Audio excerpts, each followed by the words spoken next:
Hi guys, this is Vaibhav Bhola from PGDMA and the topic assigned to our group is income statement. So I'll just brief you about the definition of income statement and what it basically means. Income statement is a financial statement that measures a company's performance over a specific accounting period.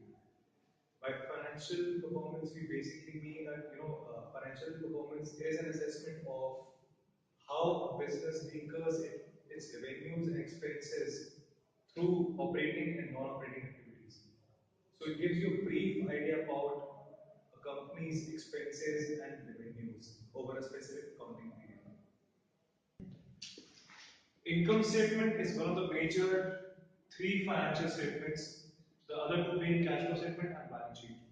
So income statement can be broadly categorized into two groups. One would be operating items and the other one would be non-operating items.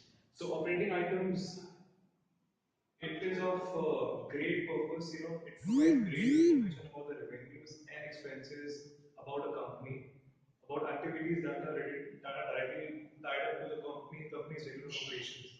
And non-operating expenses, they give you information about revenues and expenditures about activities that are directly not tied to the company's regular operations.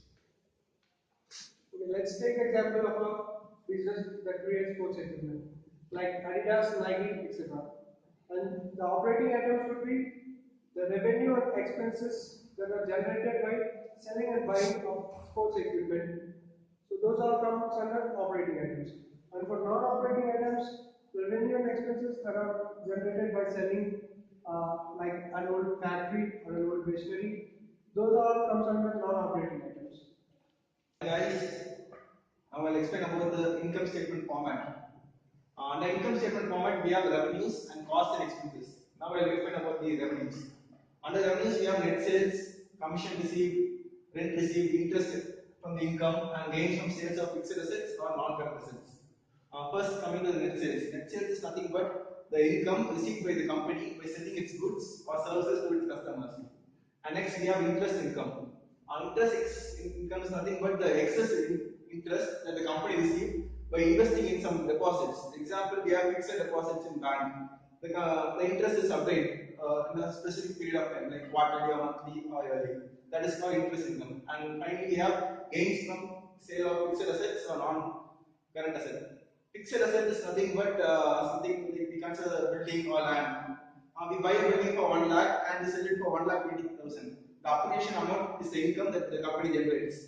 And non-current assets is something similar, but it cannot be liquefied into cash, and the company holds it for a period of more than 1 year.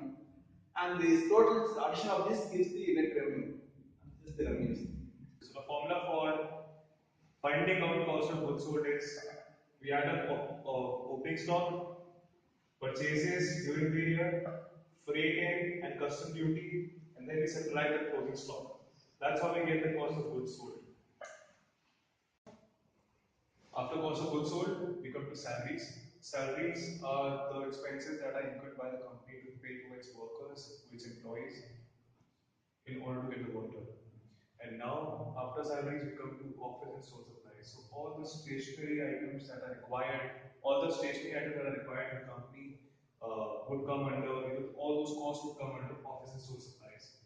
Repairs and maintenance. Suppose a machinery breaks down. If anything is not working properly, a company has to take the responsibility of getting it repaired and to look after its problems and to get the work done properly in order to complete the task given to them. So now we come to utilities. This would include power, water, telephone expenses, which are borne by the company on monthly basis.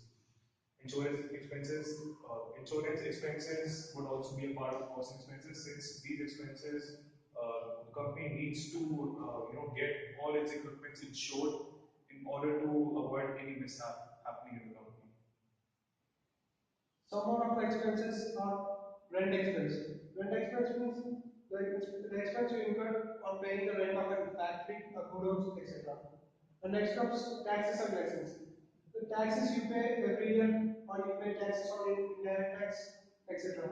And license, some businesses have to pay their licenses for their business. And next comes advertising expenses. For the promotion of your business, you need to incur advertisement expenses.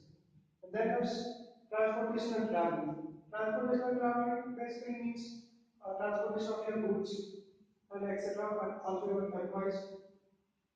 Depreciation expense means depreciation means decrease in the value of an asset during the period after some period of time is depreciation. It is a non-cash component basically. So these are all the expenses. If we add all of these expenses and these expenses, we get the total expenses. And to get the net income, we need to add all the revenue like explained before, and we need to subtract that from all the total expenses. Then we get the net income. Net income can be positive or negative. If the revenue is more than expenses, that means it's a profit. But if the expenses are more, then it's a loss.